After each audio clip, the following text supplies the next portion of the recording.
Bonjour à tous, je commence une grande série de vidéos ici sur les réseaux sociaux, YouTube, Facebook, Twitter, enfin partout, qui vont parler de la diversification des ressources. Alors la diversification des ressources, ça veut dire beaucoup de choses, mais surtout pour les associations, c'est quelque chose qui est très important.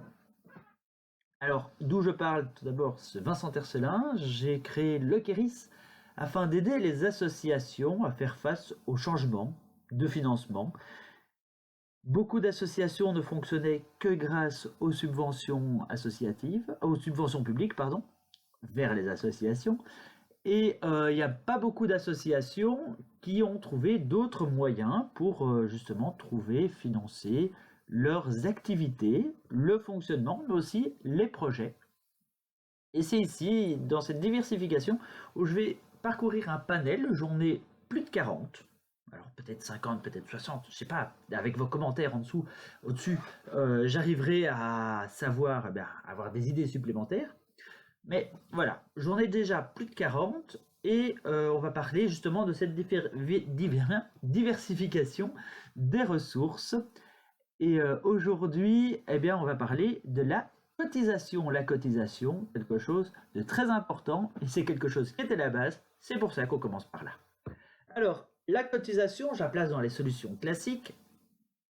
Tout d'abord, il y a le cotisant et les cotisants.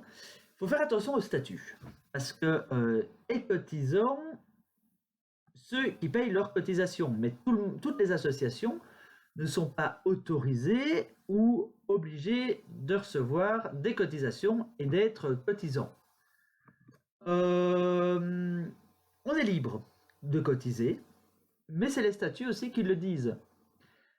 Si les statuts obligent, si les statuts autorisent, c'est pas la même chose. Il peut y avoir une phrase toute simple, les membres sont ceux qui sont en règle de cotisation. Voilà. Et après, on donne éventuellement les avantages, les inconvénients, voilà. Et éligibles et électeurs à l'Assemblée générale, les membres de telle catégorie, parce qu'on peut avoir plusieurs catégories de membres. Mais ici, les cotisants, il faut faire attention au statut, il faut être libre de cotiser. Et puis, quand on est mineur, il faut une autorisation parentale. Ben oui, si c'est une association sportive, souvent, c'est les parents qui payent la cotisation.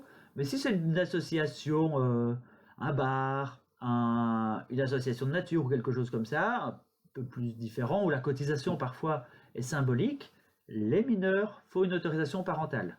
Très attention à ça, il faut faire attention. Le montant, il est fixé par le conseil d'administration. Alors, je vous invite à mettre des modalités, une date d'échéance, parfois c'est écrit dans les statuts, donc c'est beaucoup plus facile, mais mettez une date, et si on n'a pas payé, de manière générale, on n'est plus membre, si les statuts le disent. Faire appel à la cotisation, voilà, mettre une date d'échéance, mettre un montant. On va parler maintenant du montant. Le montant doit être en fonction des services rendus.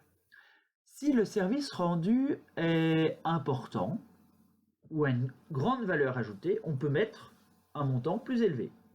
Si le service rendu est à faible valeur ajoutée, on met on met un montant de cotisation plus bas. Il faut voir aussi ce que la personne cherche par l'adhésion à cette association.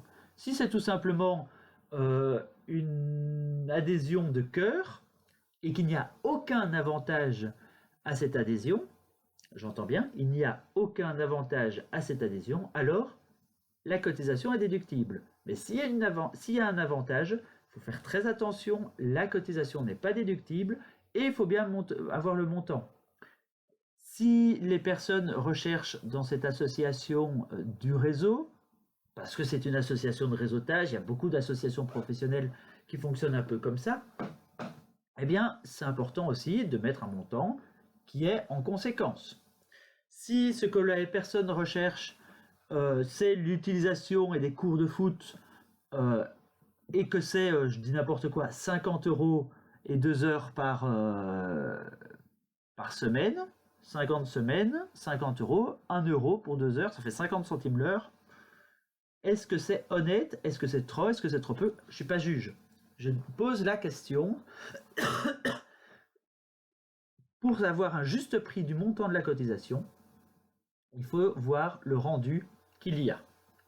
S'il n'y a aucun rendu, la cotisation est déductible. S'il y a un avantage, il n'y a pas de déductibilité possible. Alors, l'avantage de la cotisation, c'est que c'est de l'argent qui est du fonctionnement.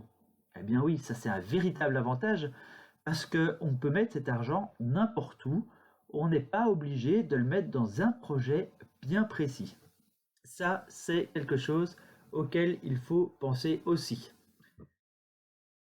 Si on veut beaucoup d'argent, il faut beaucoup d'adhérents si on ne pense qu'à la cotisation. Voilà, mais il faut voir la contrepartie, c'est que si on a beaucoup d'adhérents, eh bien, il faut pouvoir fournir autant de services à tout ce petit monde. Voilà, si on a 500 personnes au club de foot, il faut pouvoir faire en sorte que les terrains soient suffisamment accessibles, il y ait suffisamment de cours, suffisamment d'entraîneurs. Voilà, c'est pas toujours le bon plan non plus. Parfois, monter un peu la cotisation, ça peut permettre de diminuer. On peut mettre un plafond aussi, ou par statut ou par fonctionnement. On a décidé que le nombre d'adhérents ne dépasse pas autant de membres. Et puis, si vous cherchez surtout à avoir beaucoup de membres, eh bien, invitez à cotiser. C'est important. Mettez différents niveaux de cotisation, le cotisant à vie, le cotisant bienfaiteur, le cotisant or, platine, argent, c'est pas mal.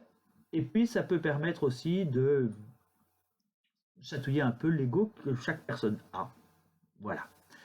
Invitez à cotiser lors des différentes actions, surtout s'il n'y a pas d'avantage, ce sera assimilé à du don, mais en même temps, les personnes peuvent le ressentir plus une implication de leur portefeuille et d'eux-mêmes dans l'association qui est la vôtre.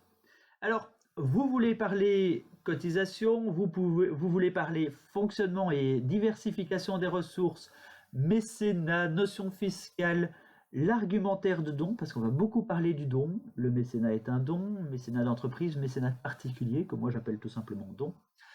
Et encore de plein d'autres choses. 2 jours, ce sera les 8 et 9 février 2017, donc à Plérin, pas très loin de la mer, en Côte d'Armor, en Bretagne.